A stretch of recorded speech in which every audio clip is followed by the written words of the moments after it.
You know, hey, I can fix that computer system over there for you. I know you don't like me, but I can fix that for such and such amount. And it'll work perfectly. Okay, do that for me. But some people, I think they label you before they even get to know you. And I don't talk like I'm ignorant or hateful. I'm just tired of people and BS. But yeah, I've come across people, oh, I got this, I got that. I was at the apartment, and one of the maintenance guys, he's working on fixing up another apartment so they can rent it out. And he sees me outside, and I say, yeah, I'm testing out such and such stuff. And he's standing there, and I'm losing my hearing at the same time because of this disease that I have. It comes and goes. That's mostly gone.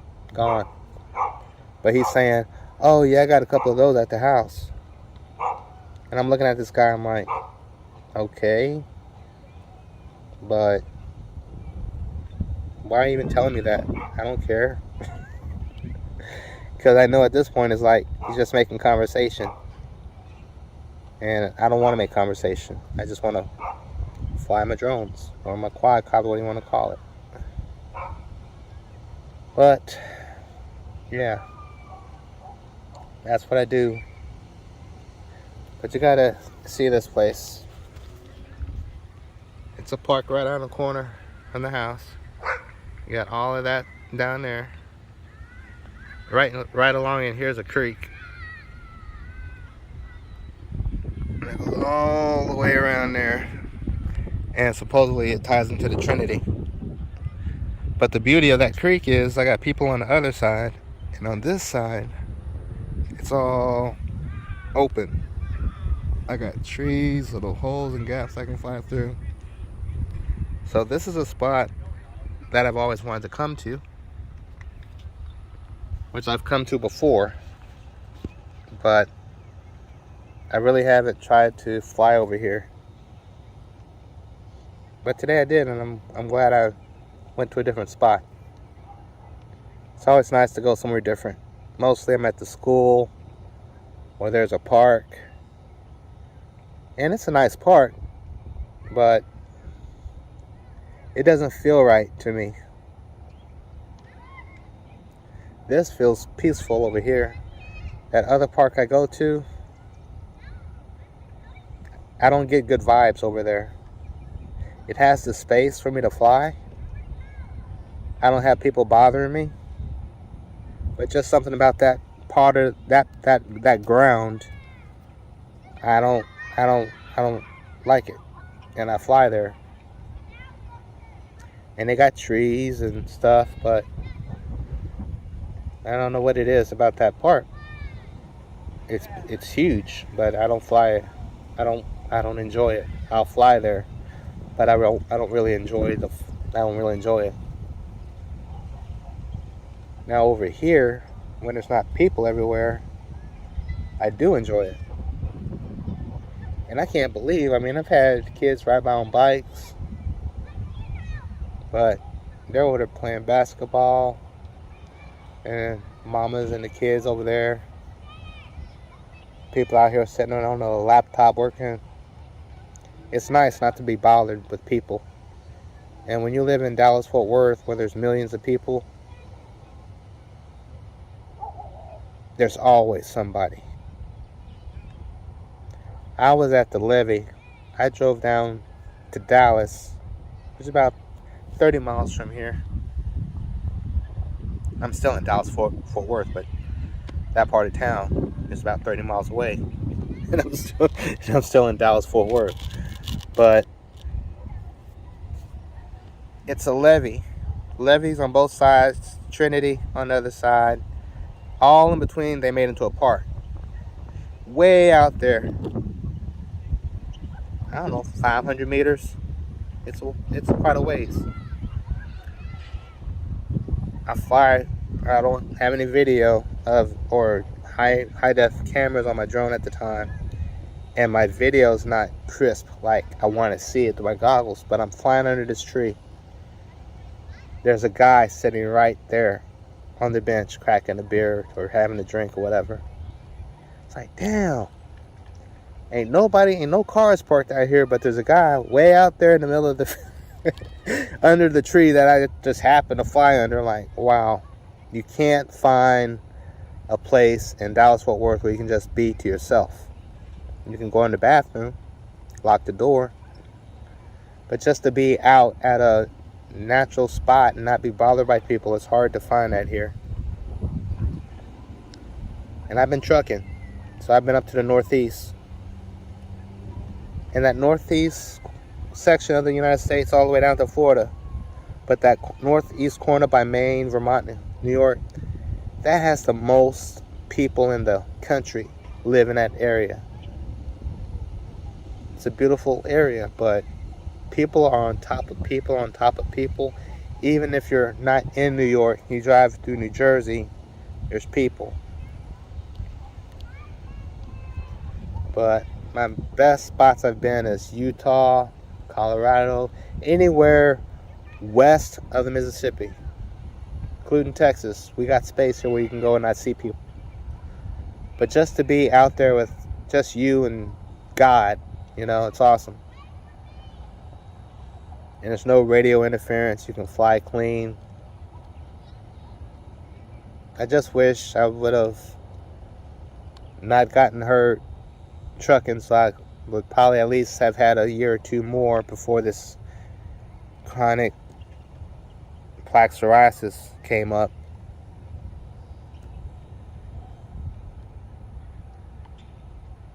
I mean, this plaque psoriasis has really changed my life. I cried for weeks, months. Cried, bruh. When you're a man and you break down like that, shit, ain't nobody died. But to know that your face is going to be fucked up, your skin's fucked up forever. Don't even want to look at yourself in the mirror. That's how bad it was. I didn't even want to look in the mirror at myself.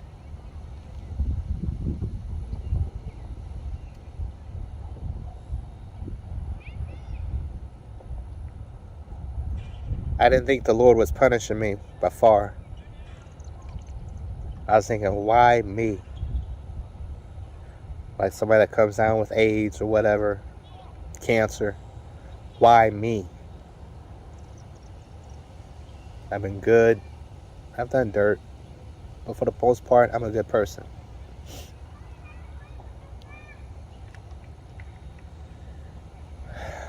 Lots of prayer.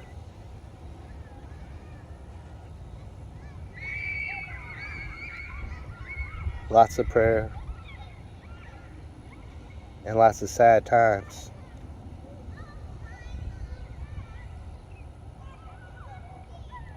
To wake up, half-ass wake up because you've been woke all night because you've been scratching yourself all night. But to get up out of your bed,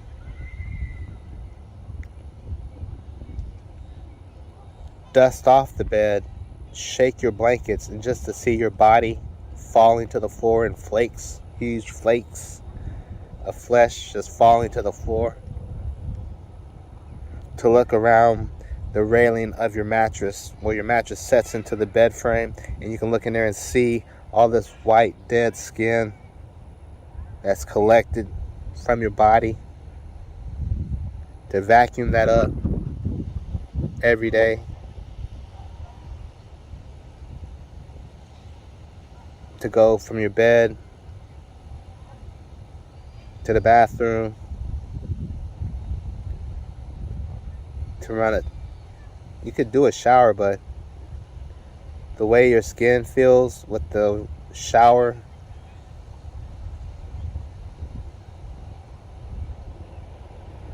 I used to have that water so hot and it would itch, but I would let it hit the scars of my body.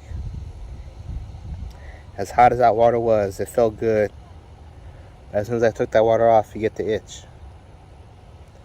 So I got to the point where I would take baths and soak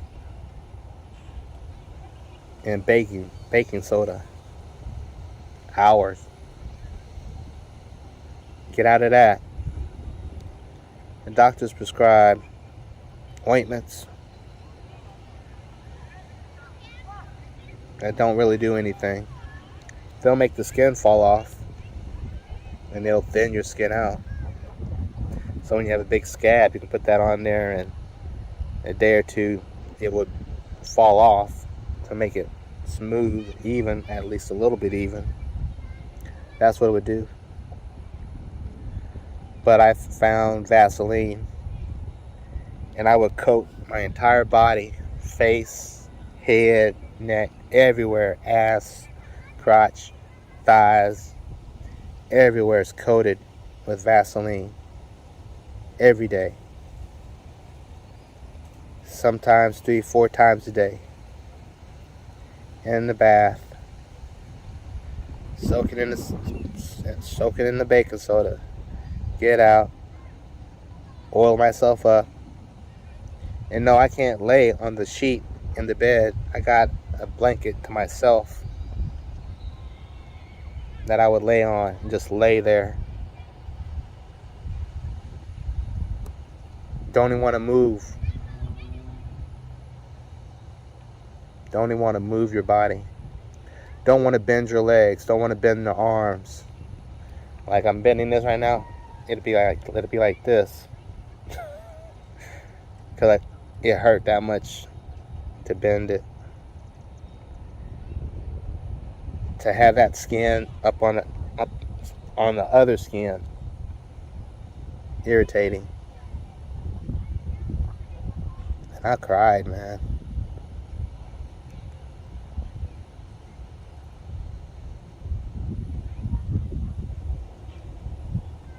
Then my girl, she's feeling sad and doing everything she can to help me, and there's nothing she can really do. But thank God she's taking care of me.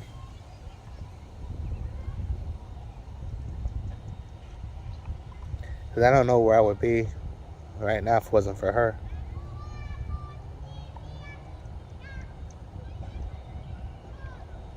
And like I said, how it makes you feel when you're sick with a chronic disease. It makes you think some bad thoughts. Not that you're even that type of person or that type of mentality. You're not that type. But those thoughts cross your mind.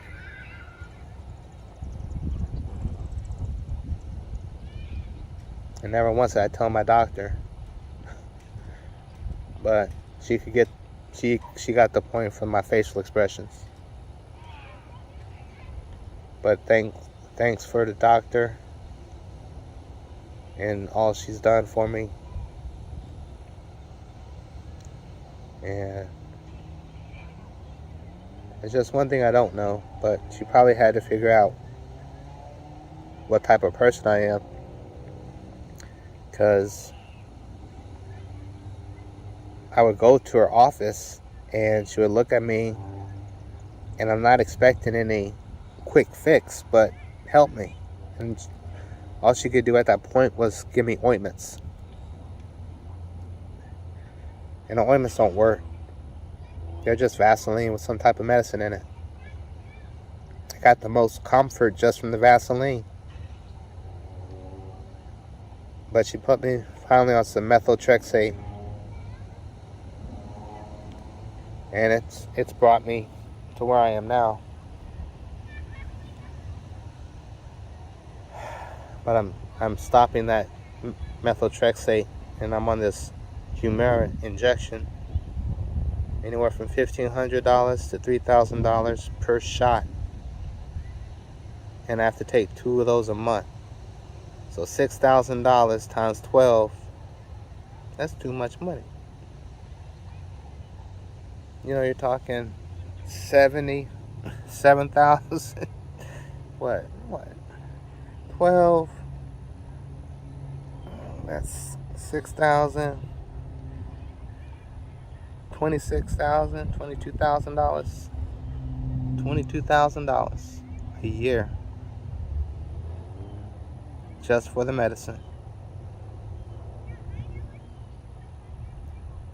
That's not including the tests you gotta take when the doctor wants you to take a test, a blood test or whatever. It's not counting the doctor visits because they want to see you every month. I was seeing her every 2 weeks. So I was like, doctor, I can't afford to see you every 2 weeks. I'm thankful you're helping me out, but I can't afford to see you like that. I don't have any money. But luckily now I'm on the Humira, and that's going to expire March of 2023. And then they'll see if I still qualify to get it. But I'm like, why didn't you give me these shots before? But like I said, she's probably had to figure out what type of person I was. But when she saw me smile for the first time, when I went to visit her, I went from to, yeah, I'm smiling, you got my face back, you know. But like I said, I don't know how long this is going to last. But it's nice to see her smile back. And it's nice for me to be able to smile. But that disease, plaque psoriasis, it's something, boy. Anything with your skin. I'm flaking right now, my eyebrows. I mean, I'm still going through stuff. I will always go through this. Even if it's not a full breakout, you feel it.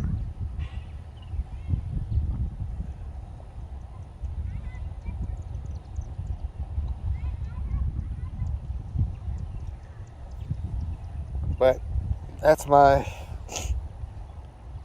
little story for now. So for those of you that watch my channel, I'm just an ordinary dude doing ordinary things, going through life, ordinary ups and downs. But these little electronic gadgets here, I know it's peace for me. It's a peace of mind. And I was a kid. I was either 9 or 10 years old. My father showed me some airplanes, because back then you used to get the Sears catalog, JCPenney's catalog, Sears and Roebuck, Finger Hut. You had all these different catalogs, but he showed me some planes. Yes, I was going to get you those, but you ain't been acting good, so I ain't get them for you. I said, what? But back then, in the 80s, you had gas power motors and stuff like that. And my father was old. He was 60 when he fathered me. So at age 69 to 70, I don't think he had the energy to be with me and do all that stuff like he wanted to. But being an adult now, I know why he didn't buy that for me, because just like I said about the other guys that I meet, you have something but you don't know how to fly it, and the only way to learn is to fly. But to get one of those airplanes and to crash it or to fly it off somewhere, there's just too much responsibility, I think, for me at that age. But my dad did give me trains and help me model HO railroad trains and stuff like that. So that's what I did as a hobby. Went out to the woods fishing and railroad and shotguns. So when you grow up in the 80s and 70s in Missouri, you're going to be introduced to guns at a young age, fishing, and going out into the woods. So that's what we did. We shoot guns for fun. My brother would hunt, but I was more of the target shoot and fishing. But spent a lot of days with a 4x8 piece of plywood and trains going around in a circle. And then give me a switch. I had a few switches and stuff. Turntable where you could turn the engine around. But that only went so far. Then I became a teenager and that went out the window. But this hobby here, I've been doing it for, I'm gonna say 2014. And I've learned a lot. And what I've learned is people are fake. Not all of us, but a lot of people are just fake. They say one thing and do the other, or they show you what they only want you to see. They don't show you the bad stuff. And I don't know what got into me today to share what I'm sharing with you. And that's even if I post this up. But I see that sun's getting ready to go down. And it sure is a beautiful sight. I'm going to take a snapshot of that.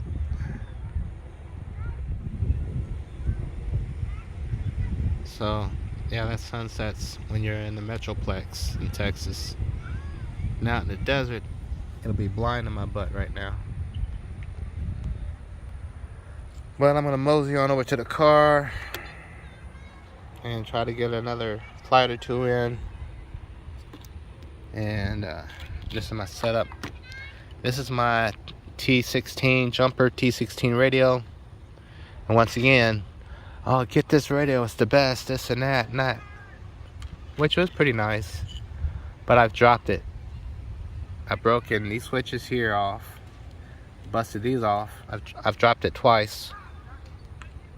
I fell with it on the train tracks and broke it. That's another thing I broke. While I was flying, I was trying to cross over some train tracks, slipped on a rock, fell across the rail, broke 2 of my ribs, if not fractured them. Trying to fly down the train tracks and see trains. But the shoes that I got, they're not rubber, they're like plastic, sole or whatever. Ain't no grip. They flex with your foot, but there ain't no rubber. I hit that rail, man, like, man. And I didn't even know I had broken my ribs or fractured them until I got home. It's like, man, I feel like I did when that steel fell on me off the truck.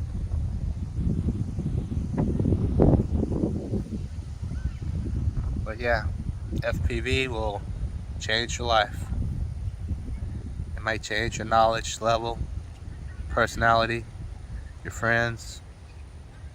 It changes people. But once again, I meet so many fakes.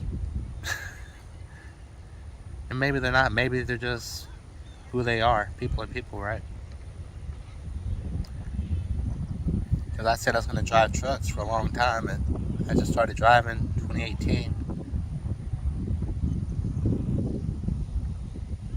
And the lady that helped me make that decision was my niece, Carolyn Finch. She's passed on now. But she says, you're not going to drive a truck until you want to drive it. Until you're ready to drive it, you ain't going to do it. And I've been partying all of my life. My life has been a party. I made it that way since college. I lived every day like I was going to die. But when she says, you're not going to drive a truck until you want to drive it or until you're ready. After she died, I guess I was ready at that point.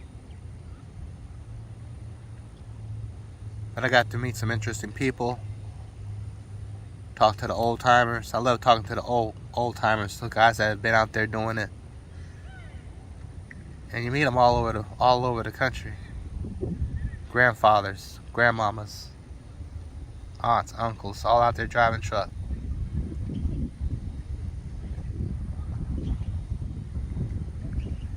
I think of that song 18 Wheels and a Dozen Roses by, was it Katie or Kathy Mattea? I met a lot of old timers out there just like him. Have good conversations.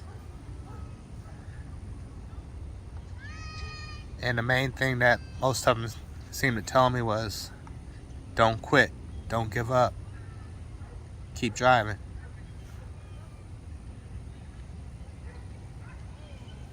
And right now I wish I was somewhere rolling across the desert of the Western Plains, watching that sunset right there. But life has dealt me a curveball, so I'm here in Dallas, Fort Worth. Somewhere I love, but I don't want to be here no more. I love Dallas, Fort Worth. I love Texas, but I'm tired of people. And I just want to get out to the country again. So depending on what happens with my disability, who knows, I may be given a chance to move to a smaller town where nobody knocks on my door, nobody comes to see me. I can just be at peace. Is this park right here with these mesquite trees? I'm enjoying this. I got a nice cool breeze blowing in. Yeah, I just want simple things like it used to be, where I wasn't forced to have a phone that I have to pay $100 a month for, that I don't even talk on. I always wonder when the government would get to the spot where they require you to have a phone. In the 80s, I couldn't get a phone because I couldn't even get the credit to get a phone. You used to have to go to credit checks, all types of stuff to get a cell phone back in the 80s. And not everybody had them. Same thing with pagers. But times have changed. Now they give them to you. Oh, you want a cell phone? You don't got to pay for it now. Just pay the tax. And you can take it out the store right now.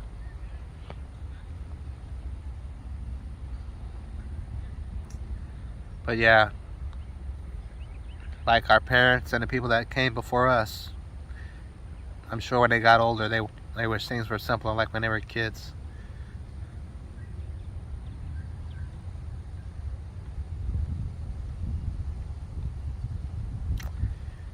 Yeah. But thank God for this day. Thank God I'm able to come out here and enjoy it.